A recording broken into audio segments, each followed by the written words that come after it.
ഈ നീതിന്യായ വ്യവസ്ഥയോട് യാതൊരു ബഹുമാനവും ഇല്ലാത്ത, യാതൊരു അനുകമ്പയും കാണിക്കാത്ത 3 പ്രതികൾ വളരെ നിഷ്ഠൂരമായിട്ടാണ് ഈ കേസിലെ ഉൾപ്പെട്ട അബ്ദുൽ ജലീൽ എന്ന കുഞ്ഞാൻ എന്നവരെ, അന്ന് കൗൺസിലറായിരുന്ന അദ്ദേഹത്തെ കല്ല് ഉപയോഗിച്ച് അടിച്ച് കൊല ചെയ്തത്. അതിൻ്റെ പര്യവസാനമാണ് ഇന്ന് 3 പ്രതികളെയും കുറ്റക്കാരാണെന്ന് കണ്ട് കോടതി പരമാവധി ശിക്ഷ കൊടുത്തിട്ടുണ്ട്. മഞ്ചേരി നഗരസഭാ കൌൺസിലറായിരുന്ന തലാപ്പിൽ അബ്ദുൽ ജലീൽ എന്ന കുഞ്ഞാക്കയെ കൊലപ്പെടുത്തിയ കേസിൽ 3 പ്രതികൾക്കും കോടതി ജീവപര്യന്തം തടവ് ശിക്ഷ വിധിച്ചു. മഞ്ചേരി 3ാം അഡീഷണൽ സെഷൻസ് കോടതിയുടേതാണ് സുപ്രധാന വിധി. ജീവപര്യന്തം തടവിന് പുറമെ 3 പ്രതികൾക്കും 1 ലക്ഷം രൂപ വീതം പിഴയടയ്ക്കാനും കോടതി ഉത്തരവിട്ടിട്ടുണ്ട്.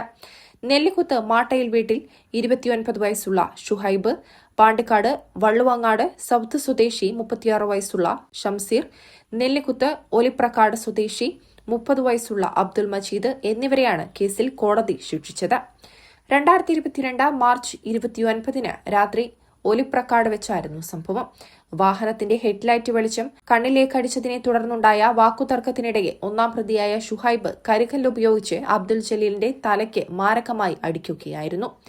ആക്രമണത്തിൽ ഗുരുതരമായി പരിക്കേറ്റ അബ്ദുൽ ജലീൽ ചികിത്സയിലിരിക്കെ മാർച്ച് 30 മരണപ്പെട്ടത്. 89 സാക്ഷികളുണ്ടായിരുന്ന കേസിൽ 45 പേരെയാണ് കോടതി വിസ്തരിച്ചത്. പ്രോസിക്യൂഷൻ 98 രേഖകളും 12 തൊണ്ടിമുതലുകളും കോടതിയിൽ ഹാജരാക്കിയിരുന്നു. മഞ്ചേരി സിഐ ആയിരുന്ന സി അലവിയുടെ നേതൃത്വത്തിലായിരുന്നു കേസ് അന്വേഷണം നടത്തിയത്. തുടർന്ന് സിഐ റിയാസ് ചാക്കീരിയാണ് കുറ്റപത്രം സമർപ്പിച്ചത്. പ്രോസിക്യൂഷനു വേണ്ടി സ്പെഷ്യൽ പബ്ലിക് പ്രോസിക്യൂട്ടർ KV സാബുവും additional special public prosecutor advocate PK Sherif മമ്പാടും കോടതിയിൽ ഹാജരായി. ഈ കേസിൽ ഈ പ്രോസിക്യൂഷന് വേണ്ടിയിട്ട് ഇന്ന് അഡീഷണൽ പ്രോസിക്യൂട്ടറായി ഷെരീഫുണ്ട്, അതുപോലെ മുൻസീഫ് റഹ്മാൻ, ഇവരൊക്കെ രാപ്പകലെ അധ്വാനിച്ചിട്ടാണ് ഈ പ്രോസിക്യൂഷൻ ഇത്രയും. കാരണം ഒരുപാട് അപാകതകൾ ഉണ്ടായിരുന്നു എന്നുള്ളത് സത്യമാണ്. തുടക്കത്തിൽ ഈ പ്രതിഭാഗത്തിന് വാദിക്കാൻ ഒരുപാട് പോയിന്റ്സ് ഉണ്ടായിരുന്നു. അവർ പ്രതികളെ തിരിച്ചറിഞ്ഞിട്ടില്ല, കല്ല് തിരിച്ചറിഞ്ഞിട്ടില്ല, എന്താണ് ആയുധം ഉപയോഗിച്ചതെന്ന് തിരിച്ചറിഞ്ഞില്ല, ഒരുപാട് വാദങ്ങൾ, സാങ്കേതിക വാദങ്ങളൊക്കെ ഉന്നയിച്ചിട്ടുണ്ടെങ്കിലും അതെല്ലാം കോടതി തിരസ്കരിച്ച് കോടതി ഈ പരമാവധി ശിക്ഷ അവർക്ക് കൊടുത്തിട്ടുണ്ട്.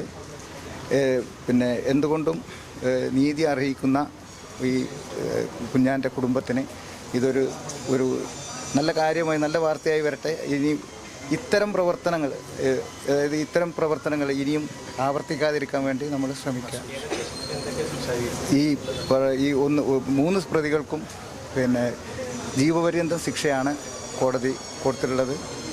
മാത്രമല്ല ഭീഷണിപ്പെടുത്തിയതിന് പ്രത്യേക ശിക്ഷ വേറെയും കൊടുത്തിട്ടുണ്ട്. 1 ലക്ഷം രൂപ വീതം 3 പ്രതികളും മരിച്ചുപോയ കുഞ്ഞാൻ്റെ കുടുംബത്തിന് നൽകാനും ഉത്തരവായിട്ടുണ്ട്. അത് എത്രയാണോ ഉത്തരവുള്ളൂ. എങ്ങനെ ഇതിൽ മൊത്തം കേസിൽ 45 സാക്ഷികളെയാണ് നമ്മൾ വിസ്തരിച്ചത്. ഈ 45 സാക്ഷികളും ഈ കേസിൻ്റെ പ്രത്യേകത എന്താണെന്ന് വെച്ചാൽ ആരും തന്നെ കൂറുമാറിയിട്ടില്ല എന്നാണ്. കാരണം എല്ലാവർക്കും, നാട്ടിലെല്ലാവർക്കും, ഇതിലെ എല്ലാ പാർട്ടിയിലെ ആൾക്കാരും, ഇതൊരു മുസ്ലിം ലീഗ് കൗൺസിലറായിരുന്നു കൊല്ലപ്പെട്ടതെങ്കിലും നാട്ടിലെ സാക്ഷികളായി വന്ന എല്ലാവരും, CITUവിലെ പ്രവർത്തകരും മറ്റു പാർട്ടിയിലെ പ്രവർത്തകരെല്ലാവരും ഏകകണ്ഠേന ഒരേ സ്വരത്തിൽ ഈ പ്രോസിക്യൂഷന് അനുകൂലമായിട്ട് മൊഴി കൊടുത്ത ഒരു കേസായിരുന്നു. ഒറ്റ സാക്ഷി പോലും കൂറുമാറാതെയാണ് ഈ കേസിലെ വിചാരണ നടന്നുള്ളത്. പക്ഷേ ഈ പ്രതികളെ തിരിച്ചറിഞ്ഞിട്ടില്ല എന്നും രാത്രിയാണ് സംഭവം ഉണ്ടായതെന്നും ആയുധം തിരിച്ചറിഞ്ഞിട്ടില്ല എന്നുള്ള വാദത്തെ വെച്ച് ബാക്കി സാക്ഷികളുടെ ഭാഗത്തുനിന്ന് യാതൊരു തെറ്റോ ഒരു അപാകതയോ വിചാരണ സമയത്ത് വരുത്തിയില്ല. മാത്രമല്ല ഈ കേസിൽ പ്രത്യേകിച്ച് പറയാനുള്ളത്, ജഡ്ജി തന്നെ പ്രോസിക്യൂഷൻ വളരെ കമൻഡബിൾ ആയിട്ടുള്ളൊരു ജോബാണ് ഈ കേസിൽ ചെയ്തിട്ടുള്ളതെന്ന് അത് നമ്മളെ സംബന്ധിച്ചിടത്തോളം വളരെയധികം സന്തോഷമുണ്ട്. കോടതി അത് പ്രത്യേകം എടുത്ത് പറഞ്ഞിട്ടുണ്ട്. ഈ കേസിൽ സമയബന്ധിതമായി തീർക്കാൻ വേണ്ടി ഹൈക്കോടതി പറഞ്ഞ കേസാണ്. കോടതി വളരെയധികം ബുദ്ധിമുട്ടിയിട്ടാണ് ഈ കാര്യങ്ങളൊക്കെ എത്രയും പെട്ടെന്ന് തീർക്കാൻ ശ്രമിച്ചത്. ആ സമയത്ത് തന്നെ പ്രോസിക്യൂഷന് എല്ലാ സാക്ഷികളെയും കൃത്യമായി എത്തിച്ച് കൃത്യമായി തെളിവുകൾ കൊടുത്ത് സാങ്കേതികമായിട്ട് ഉന്നയിച്ച എല്ലാ നിയമപ്രശ്നങ്ങളും അതിന് കൃത്യമായ മറുപടി നൽകി നല്ല രീതിയിൽ പ്രോസിക്യൂഷൻ നടത്തിയെന്ന് കോടതി പ്രത്യേകം എടുത്തു പറഞ്ഞത് നമ്മളെ സംബന്ധിച്ചിടത്തോളം അഭിമാനമാണ്. News desk MTN news. ഇതെന്താ ഓണമായിട്ട് എല്ലാവരും ഇവിടെ? ഇത്തവണത്തെ ഓണം ആധാർ ഗോൾഡിലല്ലേ? ഓണം സ്വർണോത്സവം ആധാർ ഗോൾഡിലൂടെ ഓഗസ്റ്റ് 1 മുതൽ ഒക്ടോബർ 31 വരെ. ഒന്നാം സമ്മാനം തിളങ്ങുന്ന ഒരു മാരുതി ബലേനോ കാർ. രണ്ടാം സമ്മാനം സ്റ്റൈലായി യാത്ര ചെയ്യാൻ ഒരു സ്കൂട്ടർ. മൂന്നാം സമ്മാനമായി 5 ഫ്രിഡ്ജുകൾ 5 വിജയികൾക്ക് സ്വന്തം. നാലാം സമ്മാനമായി 5 വാഷിംഗ് മെഷീൻ 5 പേർക്ക്. അഞ്ചാമതായി 50 മനോഹരമായ ഡിന്നർ സെറ്റുകൾ 50 പേർക്ക്. ആറാം സമ്മാനം 50 പ്രഷർ കുക്കറുകൾ 50 ഭാഗ്യശാലികൾക്ക്. ഏഴാം സമ്മാനം 50 ഫ്രൈ പാനുകൾ 50 പേർക്ക്.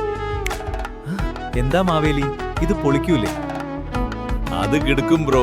Kerala gold and silver merchants association Malappuram ജില്ലാ കമ്മിറ്റിയുടെ സംയുക്തത്തിൽ ആധാർ ജ്വല്ലറി അവതരിപ്പിക്കുന്നു ഓണം സ്വർണോത്സവം. ഓഗസ്റ്റ് 1 മുതൽ തുടർച്ചയായി 3 മാസക്കാലം നീളുന്ന ഈ സുവർണാവസരത്തിൽ നിങ്ങളും പങ്കാളിയാകൂ. ആധാർ ഗോൾഡിന്റെ മുഴുവൻ ഷോറൂമുകളിലും ഈ സമ്മാന കൂപ്പൺ ലഭ്യമാണ്.